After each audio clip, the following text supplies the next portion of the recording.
Hi, you're on the Reddit Confessions channel. Buckle up, because I did exactly what my wife asked, and it wrecked her in a way she never saw coming. She said it with a smirk. Let's do one night a month. That's all I need from you now. I stared at her like she'd just said the dog could pay the mortgage. No emotion, no warning, just dropped it at breakfast like she was reading out a horoscope. One night a month, I repeated, hoping she'd laugh, hoping it was sarcasm. Instead, she took a sip of her orange juice and said, "It's generous, honestly." Generous. We lived in the same house, slept in the same bed. But apparently my presence was now a subscription service, and she had chosen the cheapest plan. So I did exactly what she wanted. I stopped coming home. I didn't yell. I didn't cry. I didn't even ask why. I just grabbed a duffel bag, unplugged my charger from the wall, and walked out like I was headed to the grocery store. No drama, no scene. For 27 days each month, I disappeared. No texts, no calls, no good mornings. No checking in to see if the plants needed watering or the smoke alarm still blinked red. I let her feel it, the quiet, the cold, the hollow absence of someone who was always just there. On the first Saturday of every month, I'd show up like clockwork. I didn't use my key, I knocked. If she answered, I'd come in, make tea, sit on the couch, ask how she was. I never stayed the night, never asked questions. I gave her exactly what she asked for. By month 2, her eyes started twitching when I knocked. By month 4, I arrived to find her dressed up, and another man's shoes at the door. She didn't speak when she opened it, just looked like she'd seen a ghost. I nodded, handed her a white envelope, and left. No words. Inside that envelope, a calendar with 12 red X's, one for each visit, each knock. Each time I respected her terms, she wanted one night a month.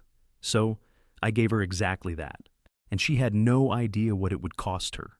The 5th month changed everything. Until then, I'd played the game she invented with the kind of silent dignity only a man with nothing left to lose could manage. But that month, I came 2 hours earlier than usual. No warning, no text. Just pulled into the driveway, parked under that flickering street lamp, and stood there staring at our door like it was some kind of portal to a version of me I didn't recognize anymore. When I knocked, it wasn't her who opened the door. It was him. He wasn't surprised to see me. That was the worst part. He looked me up and down like I was the one who needed explaining, like I was interrupting something I had no business walking into. He didn't flinch, didn't back away. He just leaned against the doorframe with wet hair, no shirt, and a toothbrush still hanging out of his mouth. Behind him, I heard laughter, her laughter. She appeared behind him seconds later, barefoot, in a silk robe I bought her for our 5th anniversary. The one she said made her feel like a woman in an old French movie. Her face turned pale so fast it looked like someone had drained the life out of her. The laughter stopped. The hallway went dead silent. I didn't say a word. I didn't make a scene. I just raised my hand and handed him a folded note.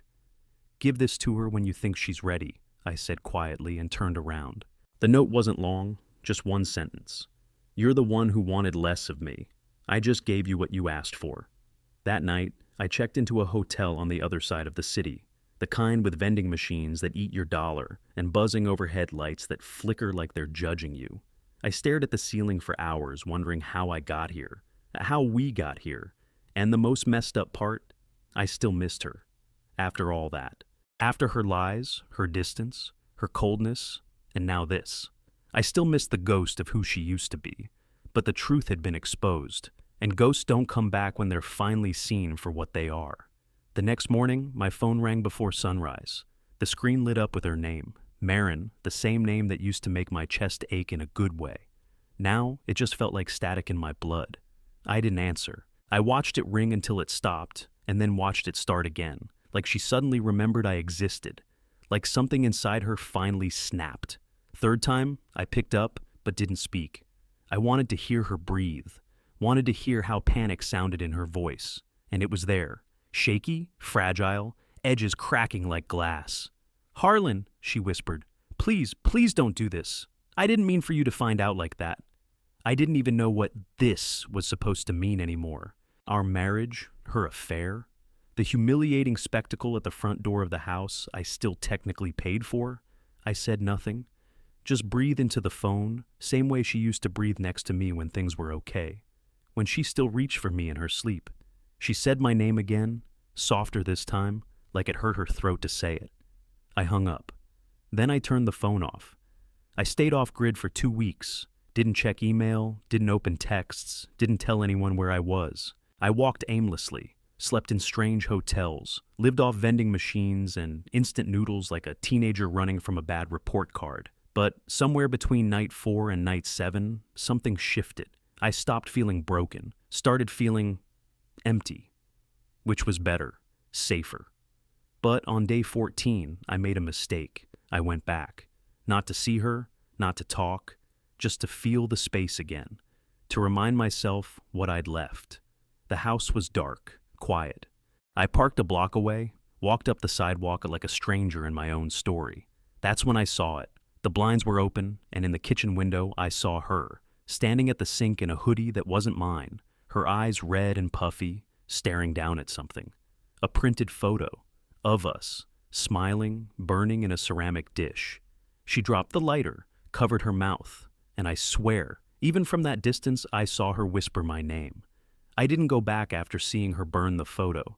I turned around, walked until my legs ached, and stayed in a motel 2 towns over where the walls were thin and the front desk guy didn't ask questions. Something about that scene haunted me. Not because she was crying, not because she looked lost, but because I didn't feel the urge to comfort her. I just watched her destroy a memory like it was trash, and for once, it didn't break me. It just proved something I'd suspected for months. Maren wasn't grieving the marriage, she was grieving the loss of control. But 2 days later, a message came through from an unknown number, just 5 words. You should know he left. I stared at it for nearly an hour before responding with one word. Why? The reply came quickly. She lied to both of us. Turns out, mister, shirtless from the shower, wasn't the prize she thought he was. I found out his name was Caleb, and he wasn't just a fling. He believed he was the one. She told him I was emotionally distant, that we'd been separated a year, that I was some moody recluse who refused therapy. Sound familiar? Because that's exactly what she used to say about her ex before me. He learned the truth the same way I had, by accident. She left her phone on the counter one night, and he saw an email from our lawyer about property division. The date? Just 2 weeks old. She was trying to push for sole ownership of the house before I filed anything. She wanted Caleb to move in, but without any of the paperwork showing, we were still legally married. He packed his things the next morning. The only reason he even reached out to me was because he wanted to clear the air. I didn't care. I didn't want his apology. But the final message he sent hit harder than I expected. She plays the victim beautifully. Took me months to see it. I'm sorry you lived with it for years. That night I didn't sleep, not out of anger, not out of pain, but because for the first time in a long time, I realized someone else had finally seen the storm I'd been drowning in alone. And Maren, she was finally left with the silence she'd once begged for. 3 weeks passed without a word from her. Not a message, not a knock at the motel, not even a passive-aggressive email about bills or keys or closure. I almost believed she'd given up until a handwritten envelope showed up at the front desk. No stamp, no return address, just my name, sloppily written in black ink. The motel clerk gave it to me with a half smile, the way people do when they think they're handing you something sentimental, not knowing it feels like a grenade. Inside was a letter, 5 pages, neatly folded, no salutation. She just dove in like we were mid-conversation. She wrote about how lost she felt, about how the house felt hollow without my presence, how she hadn't realized how much I did. Trash days, dishes, fixing the smoke alarm, reprogramming the thermostat. Mundane things, like I was some ghost handyman she missed more than the husband she emotionally buried. Then she switched gears, wrote about Caleb, said he misunderstood her intentions, claimed she wasn't looking for an escape, just clarity, that he was never a replacement, only a reflection of what she thought she wanted. I had to stop reading there, because it wasn't an apology, it was a pitch. A way to frame her betrayal as personal growth, like her infidelity was some creative retreat and I was supposed to clap for her evolution. But I read every word, just to know what version of the truth she was trying to sell. And at the bottom of the last page, she wrote one final line, "Come home. Even just one night. I miss who we were. That line stuck with me, not because it was touching, but because it was proof she still didn't get it. I wasn't who I was anymore, and the home she wanted me to return to, I'd already started selling it. I didn't respond. Instead, I called the realtor the next morning and gave her the green light to list it. I told her to leave Marin's things untouched but photographed, exactly as they were. I wanted her to scroll through the listing one day and see what she lost. The life she dismantled with 7 careless words over breakfast. She wanted space. Now she had an entire house of it. The house was listed online by Friday afternoon.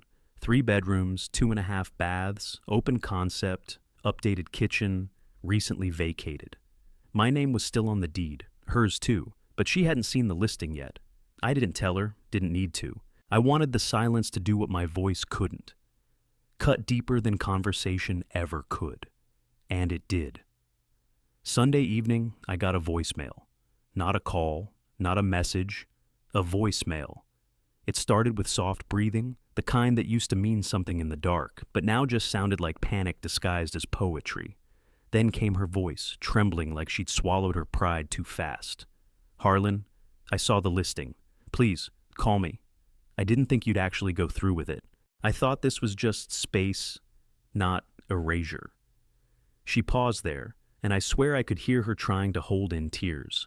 But I didn't hit play to hear remorse. I hit play to remind myself what manipulation sounds like when it's dressed in sentiment. Later that night, my realtor forwarded me an email she received.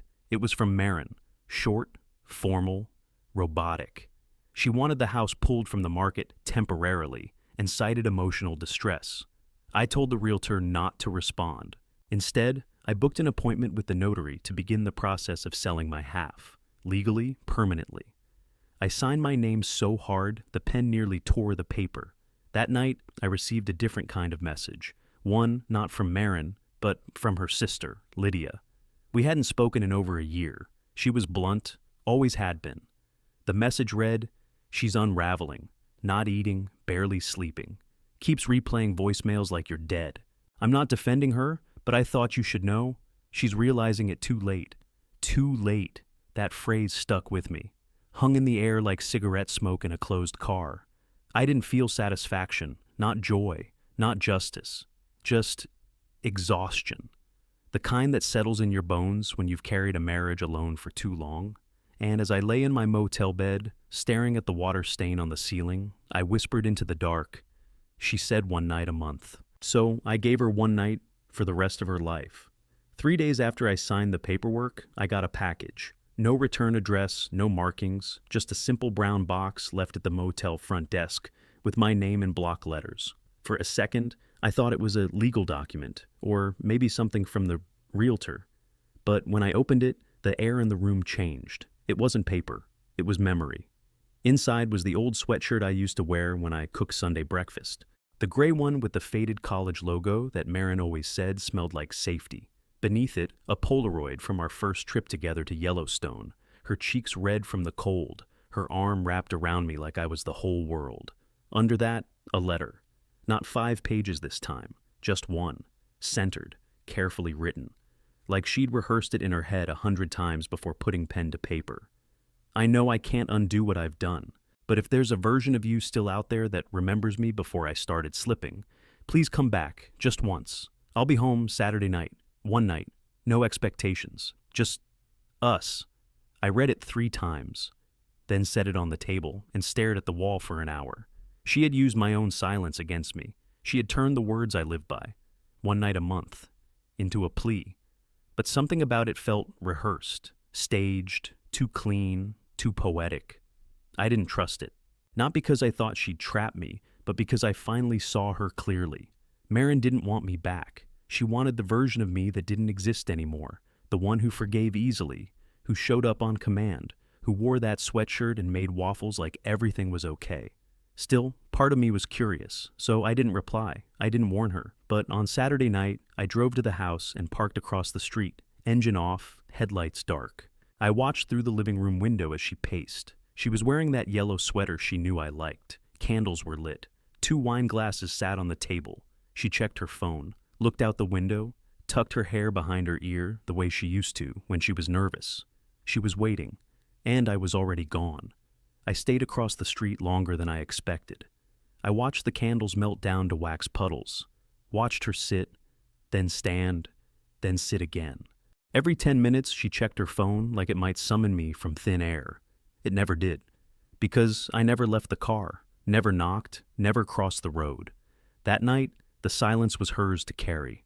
The next morning, I drove to a quiet town about 80 miles north. Not for any reason, just to be somewhere she never touched. I checked into a small lakeside cabin, where the only sound was wind slipping through pine needles and birds that didn't care if my marriage failed. It was quiet, but not the suffocating kind. The quiet felt earned this time. Safe. I spent the day reading, something I hadn't done in years. Ate greasy diner food without thinking about cholesterol. Took a walk under a sky that didn't feel heavy. For the first time in a long time, I didn't feel like a man waiting to be needed. I just felt like me. 2 days later, I mailed her back the box. No note, no sweatshirt, no photo, just the keys. I didn't leave her with another dramatic sentence. I didn't need to. She had all the words she ever gave me, some sincere, some weaponized, and now they were hers alone. I had no more monthly visits, no more folded letters, no more waiting rooms outside her affection. The strange thing? I wasn't angry anymore. I was free. These days I rent a small place with a tiny balcony and an awful view, but it's mine. I water my plants, I cook for myself. I write. Not letters, not pleas, just thoughts. And I smile more. Not because I found someone new, but because I finally stopped trying to be someone I'm not, for someone who never truly saw me. She said, 1 night a month. I gave her the space she asked for, but in the end, I gave myself something better, my peace. Thanks for listening to my story here on Reddit Confessions. If you've ever had a moment in your life where silence spoke louder than words, whether in a relationship, friendship, or even with yourself, share it in the comments. What's one unforgettable moment that changed your direction forever? Don't forget to like, subscribe, and share your thoughts. This community's been my therapy, and maybe, just maybe, someone out there needs to hear your story too.